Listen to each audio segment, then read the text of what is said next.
Sell CE double hockey sticks, and I'm here to express myself.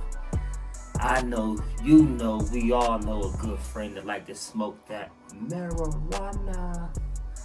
So here you go, guys. This video right here is about marijuana, and it's about how marijuana connects you to the spiritual, mystical world. So this video is extremely good, so I'm gonna need you to like, subscribe, and follow me for more expression. In this video, it shows you how marijuana was used in the traditional days back years ago. How it was used for spiritual reasons, and how marijuana connects you to your spiritual side. Dimensions of consciousness. Cannabis, a plant medicine that holds the key to unlocking higher realms of self-discovery. It is more than a plant, it is a mirror reflecting humanity's quest for transcendence, pleasure, and healing. Cannabis has found symbolic representation in numerous sacred traditions and texts, often veiled in allegory or intertwined with ritualistic practices. In the Atharva Veda of ancient India, cannabis is referred to as one of the 5 sacred plants and described as a protector against evil and a source of joy. The plant is called Vijaya, meaning victory, symbolizing triumph over suffering and a gateway to divine experiences. In certain interpretations of the Tantras, cannabis is linked to Shiva, the meditative ascetic deity in Hinduism. The use of bhang, a preparation of cannabis, during Shiva festivals symbolizes the dissolution of the ego and communion with the divine. Cannabis is viewed not as a mere intoxicant, but as a sacred medium to transcend earthly attachments. In shamanic traditions, particularly in Central Asia and Siberia, cannabis is thought to represent the cosmic axis, connecting the underworld, the earthly realm, and the heavens. Its smoke, rising to the skies, is seen as an offering and a symbolic bridge between the material and spiritual planes. Cannabis has long been regarded as a liminal substance, a bridge that helps the seeker traverse the boundary between the mundane and the mystical. Its psychoactive properties allow the mind to enter altered states of consciousness, making the plant an instrument for exploring non-ordinary realities. The physical realm is characterized by the limitations of the senses and ego, while the metaphysical realm embodies the unseen dimensions of existence, universal consciousness, energy flows, and the divine. Cannabis, when used with intention, dissolves mental barriers and tunes the practitioner to subtler frequency, akin to how a tuning fork brings harmony to discordant vibrations. This bridging effect is particularly emphasized in mystical practices where cannabis acts as a veil lifter. Its ability to quiet the analytical mind enables direct experiences of metaphysical truths that are often obscured by habitual thought patterns. However, this requires mindfulness. Without proper grounding, cannabis can overwhelm or distort these experiences. Ancient rituals often harnessed cannabis for its psycho or spiritual properties, emphasizing its role as a facilitator of sacred experiences. In Vedic traditions, soma, a mystical drink, is central to rituals described in the Rig Veda. While the exact composition of soma is unknown, some scholars speculate that cannabis was a key ingredient. Soma was revered for its capacity to connect humans with the divine and to bestow insight, vitality, and transcendence. The modern-day preparation of bhang traces its roots to these ancient practices. Made by blending cannabis leaves with milk, bhang is consumed during festivals like Holi and Shivaratri to honor Lord Shiva, the ultimate ascetic. Devotees believe that bhang helps emulate Shiva's state of meditative bliss, detaching them from worldly concerns and attuning them to the cosmic rhythm. Across Siberia, the Scythians, a nomadic tribe, used cannabis in their funerary rituals, burning it to guide the soul of the deceased to the spirit world. Shamans, spiritual intermediaries, used cannabis smoke to enter trances, commune with spirits, and retrieve lost parts of the soul. In South American traditions, cannabis often accompanies ayahuasca ceremonies, enhancing the participants' receptivity to spiritual visions. The shaman may combine cannabis with other herbs to facilitate purification, guidance, or healing. In Rastafarian spirituality, where cannabis is viewed as the holy herb, mentioned in the Bible. Practitioners cite passages like Psalm 104:14. He causeth the grass to grow for the cattle and herb for the service of man, to legitimize its sacred role.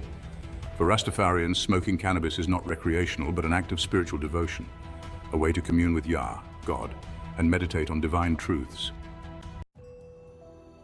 In the Bible, references to anointing oils containing cane often translated as fragrant cane, may suggest the use of cannabis in ritualistic contexts. Scholars debate this interpretation, but the idea highlights the plant's role as a medium for transcendent experiences. In mystical poetry, plants are often depicted as messengers carrying divine secrets. Cannabis, with its unique psychoactive properties, is seen as a green messenger, capable of awakening dormant aspects of the self and facilitating direct communication with the divine. Cannabis contains cannabinoids such as THC, tetrahydrocannabinol, and CBD, cannabidiol, which interact with the brain's endocannabinoid system. This system regulates mood, perception, and even the sense of time, acting as a bridge between the physical brain and the ethereal aspects of consciousness. When consumed in sacred contexts, cannabis becomes a doorway, a portal that shifts one's vibration. Traditional mystics describe this as tuning into a higher frequency. Users report sensations of merging with universal consciousness, perceiving interconnectedness and experiencing heightened awareness of themselves as energetic beings. But what does this altered state actually feel like? Time slows or even ceases to exist, echoing the timeless states described in deep meditation or samadhi, spiritual absorption. This allows for intense focus on the present moment, where profound insights often arise. Colors become vivid, sounds resonate deeply, and ordinary experiences are transformed into sacred encounters. This heightened sensory awareness mirrors the mystic's aim to see the divine in all things. Cannabis can quiet the inner critic, temporarily dissolving the ego's barriers. This state creates space for humility, unity, and the feeling of being part of something greater, a glimpse of the divine. Cannabis can deepen meditation by silencing the incessant chatter of the mind. The plant encourages focus on the present moment, allowing practitioners to explore their inner landscapes. However, it is not a substitute for disciplined practice. Rather, it acts as a catalyst, opening doors that the seeker must walk through consciously. The insights gained under cannabis's influence can be profound, but they must be examined critically. Not all visions are spiritual truths. Some may be projections of the subconscious or distortions of reality. True spiritual growth lies in integrating these experiences into daily life and discerning genuine insight from illusion. Cannabis is said to influence the subtle body, particularly the chakras or energy centers. It often enhances activity in the upper chakras, such as the third eye, Ajna, and the crown chakra, Sahasrara, which are associated with intuition and cosmic connection. However, overuse can unground the practitioner, leading to imbalances in the lower chakras, which govern stability and physical health. Kundalini energy, described as a coiled serpent at the base of the spine, can be stimulated by cannabis. This stimulation, however, must be approached with caution.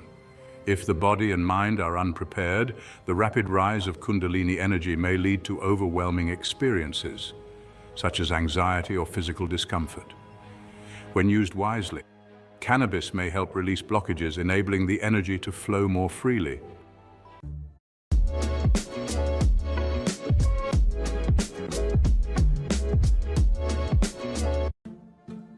Before we go deeper, pause for a moment. Kindly hit subscribe and turn on notifications, like this post, and share it with anyone who needs to see it. Cannabis has been used for centuries as a natural remedy for pain. Its anti-inflammatory properties make it effective for conditions like arthritis, while its analgesic effects provide relief from migraines and neuropathic pain. Pause. For spiritual practitioners, this physical ease allows them to focus more deeply on their inner work. Cannabis can alleviate symptoms of anxiety, depression, and PTSD by modulating stress responses. For those struggling with mental health issues, it offers a sense of calm that creates space for healing and introspection. Cannabis has been shown to enhance neuroplasticity, the brain's ability to form new neural connections. This makes it a powerful tool for creative exploration, problem-solving, and spiritual insights. Cannabis dissolves the rigid boundaries of perception, fostering a sense of unity with the universe. This expanded awareness allows practitioners to see beyond duality and experience the interconnectedness of all life. By quieting the ego, cannabis facilitates deeper empathy and compassion. These qualities are essential for spiritual growth, as they align the practitioner with higher vibrational frequencies of love and understanding. Cannabis temporarily softens the ego, enabling profound spiritual realizations. However, the true challenge lies in sustaining these realizations without dependence on the plant. Cannabis often acts as a key to the subconscious, unlocking repressed emotions and memories. This can lead to emotional catharsis and the release of energetic blockages. Under cannabis's influence, many feel a heightened connection to the natural world. This deepens reverence for the earth, aligning the practitioner with ecological mindfulness and spiritual harmony. Cannabis encourages introspection, prompting seekers to explore profound questions about existence, purpose, and the nature of reality. These inquiries are the bedrock of spiritual growth. Cannabis is often used to soothe emotional or physical pain, but this can become a crutch. By numbing discomfort, users may avoid confronting and healing underlying issues, delaying genuine growth. Some individuals use cannabis to create the illusion of spiritual progress, bypassing the hard work of self-examination, discipline, and healing. This shadow work, or confrontation with the darker aspects of the self, is essential for lasting transformation. While cannabis can provide temporary access to higher states of consciousness, repeated use as a form of escapism leads to spiritual inertia. True enlightenment requires integration, applying insights gained in altered states to everyday life, relationships, and personal development. Overuse may lead to diminishing returns, as the pursuit of ever deeper mystical experiences overshadows the grounded practice of living in alignment with spiritual principles. Scientific studies have confirmed cannabis's efficacy in managing chronic pain, anxiety, epilepsy, and other conditions. These findings validate its medicinal use while highlighting the importance of proper dosing and supervision. Research also emphasizes the potential risks of heavy use, including cognitive decline, dependency, and mental health issues. These insights underscore the need for mindful consumption, especially in spiritual contexts. Ancient traditions often intuited the benefits and risks of cannabis, prescribing it for specific rituals or conditions. Modern science complements these insights by explaining the mechanisms underlying its effects. The recreational use of cannabis often diverges from its traditional purpose as a sacred plant. Without proper intention, the spiritual potential of cannabis may be overlooked, reducing it to a mere intoxicant. The mystical experience induced by cannabis is not always one of clarity. The plant can lead to what some spiritual teachers call false revelations or spiritual mirages. These occur when the mind creates compelling illusions, mistaking them for profound insights. Authentic experiences often bring deep peace, humility, and wisdom. These moments are accompanied by a sense of grounded clarity and alignment with universal truths. Cannabis can exaggerate fears, delusions, or fantasies, leading to misinterpretations of the self or the divine. The untrained mind may struggle to discern between genuine insight and the projections of its subconscious. Mystical teachings often emphasize the importance of integration, bringing the lessons from altered states into everyday life. Without this, cannabis may simply become a fleeting escape rather than a transformative teacher. From the perspective of yoga and energy work, cannabis interacts with the subtle body, specifically the chakras and the nadis, energy channels. Many users report heightened intuition and visionary experiences. This aligns with the activation of the ajna, third eye chakra, which governs inner vision and insight. Cannabis can foster feelings of compassion, love, and empathy, temporarily dissolving barriers between oneself and others. Cannabis can stir the latent kundalini energy at the base of the spine, leading to sensations of heat, vibration, or even spontaneous states of bliss. However, if used recklessly, it can disrupt the natural flow of this energy. A certain scientist in the United States was working on the impact of cannabis on human consciousness. For almost 18 years, the United States government gave him 30 kgs of marijuana per year to experiment. 18 years of experimentation, he produced nothing. So during the late 80s, when the drug situation was getting bad and they cut this quota, 30 kgs of marijuana that they were giving him, there's nothing doing, we don't know where it's going. He tried to explain that he has done so many things but still it's not come to conclusion, but they said nothing doing and cut the marijuana quota. So he moved to Israel.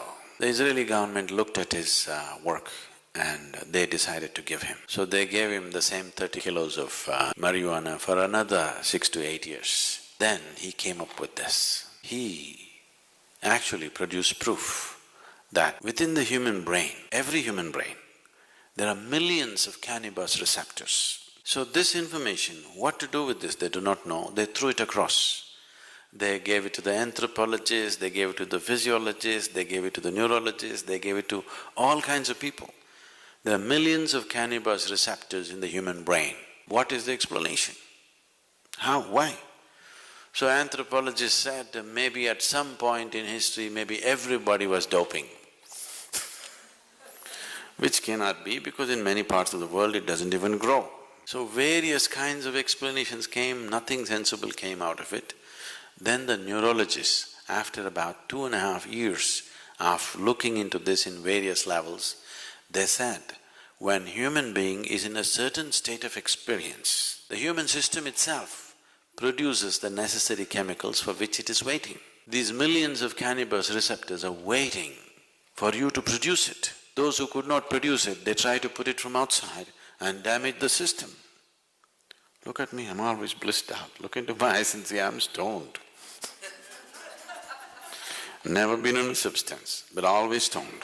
Because the very system does this. In India, there's been enormous, in the yogic systems, there's enormous focus on the pineal gland. For a long time, the modern medicine almost ignored it because it's not concerned about day-to-day health situations. Today, the maximum that they have come to is, they are beginning to say the secretions of the pineal gland, if they're active, there will be no mood swings in you. That's not the point. There is a whole system of yoga to activate the pineal gland. If you activate this and if it generates sufficient amount of secretion, you will be ecstatic every moment of your life. Simply every cell in your body will be bursting all the time. Now when you're like this, if you eat, if you don't eat, if you sleep, if you don't sleep, nothing matters because you're blissed out. In this state, everything is effortless. You can function at the best because you can effectively use your body and mind at its best. There's enough medical proof for this. Only when you're in utmost pleasantness, you can explore the full potential of what it is when you are in a sustained level of pleasantness within you. Otherwise, you're a damn issue by yourself. It doesn't work. Whatever the effort that human being is making, whether he goes to the temple, goes to the bar, wants to go to heaven, this is the whole effort, isn't it? He wants something larger than what is happening now to happen to him. Look at this simply.